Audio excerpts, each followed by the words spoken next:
केंद्रीय गृह मंत्री अमित शाह ने देश के ताजा राजनीतिक हालात पर अपनी बात रखी है। उन्होंने एक खास इंटरव्यू में 130वें संविधान संशोधन विधेयक, जगदीप धनखड़ के उपराष्ट्रपति पद से इस्तीफे और एसआईआर विवाद और चुनाव आयोग से जुड़े तमाम मसलों पर अपनी बात रखी। उन्होंने कहा कि बीते कुछ समय से अनुभव को देखते हुए 130वें संविधान संशोधन की जरूरत पड़ी है। उन्होंने कहा कि आरोपी पीएम, सीएम और मंत्रियों को पद से हटाने की संबंधी विधेयक में क्या कमी है। उन्होंने खुद आरोप लगने पर गुजरात में गृह मंत्री के पद से इस्तीफा दिया था। आप मुझे एक बात का सवाल जवाब दीजिए, नॉन बीजेपी बीजेपी छोड़ दीजिए, दोनों के लिए समान कानून है, परंतु किसी ने भी जेल से सरकार चलानी चाहिए क्या? आजादी से अब तक कई सारे नेता जेल में गए, कई सारे मुख्यमंत्री भी गए, मंत्री भी गए, और सबने इस्तीफा देकर जेल में गए। अभी अभी एक ट्रेंड शुरू हुआ कि जेल में जाने के बाद भी इस्तीफा नहीं देना। ढेर सारे ऐसे लोग हैं जिन्होंने इस्तीफा दिया। तमिलनाडु के कुछ मंत्रियों ने नहीं दिया, दिल्ली के मंत्री और मुख्यमंत्री ने नहीं दिया, और सरकार के सचिव, डीजीपी, मुख्य सचिव इनके पास आदेश लेने के लिए जेल में जाएंगे। ये क्या हमारे लोकतंत्र को दुनिया में सम्मान दिलाएगा क्या? ये मुद्दे पर चिंता, चर्चा होनी चाहिए, नहीं होनी चाहिए। और मैं आज जो कांग्रेस पार्टी इसका मुखर कर विरोध कर रही है, वो कांग्रेस पार्टी के एक स्टैंड को ही मैं कह रहा हूं। जब यूपीए की सरकार थी, श्री मनमोहन सिंह जी इनके प्रधानमंत्री थे और लालू प्रसाद यादव जी इनके मिनिस्टर थे। लालू प्रसाद जी को सजा हो गई। मनमोहन सरकार एक ऑर्डिनेंस लेकर आई कि 2 साल की सजा हो तो भी अपील का स्टेज बाकी है तो उनकी सदस्यता नहीं जाती है। यही मॉरल ग्राउंड था जो आप कोट कर रही हो।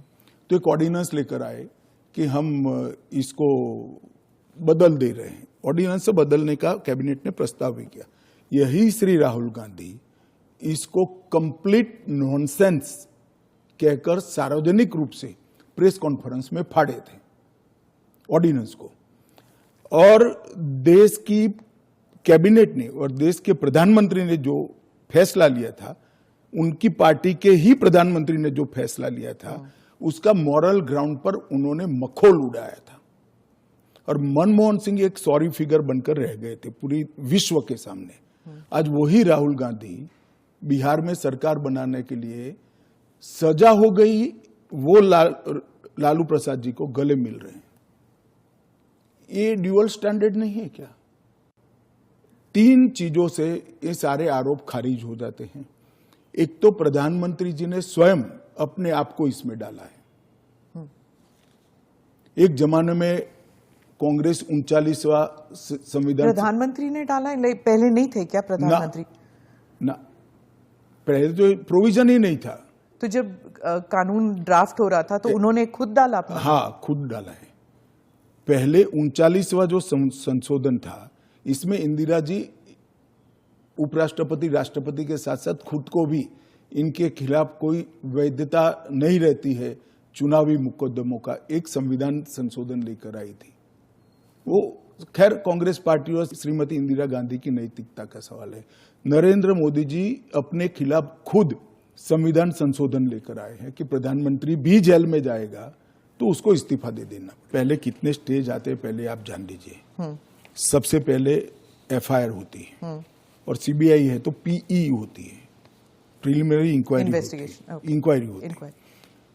एफआईआर होती है, एफआईआर पर आप स्टे ले सकते हो। उसके बाद में आपकी पूछताछ होती है, इस पर भी स्टे ले सकते हो। इसके बाद में आपका समन निकलता है, उसके बारे में भी आप स्टे ले सकते हो। और अरेस्ट पर भी स्टे लेते हो। और अरेस्ट होती है तो फिर जमानत के लिए अप्लाई भी कर सकते हो।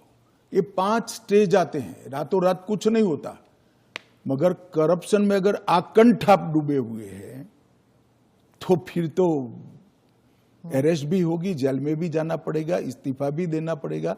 फिर भी अगर बाद में जमानत होती है तो आप फिर से शपथ ले लो भाई।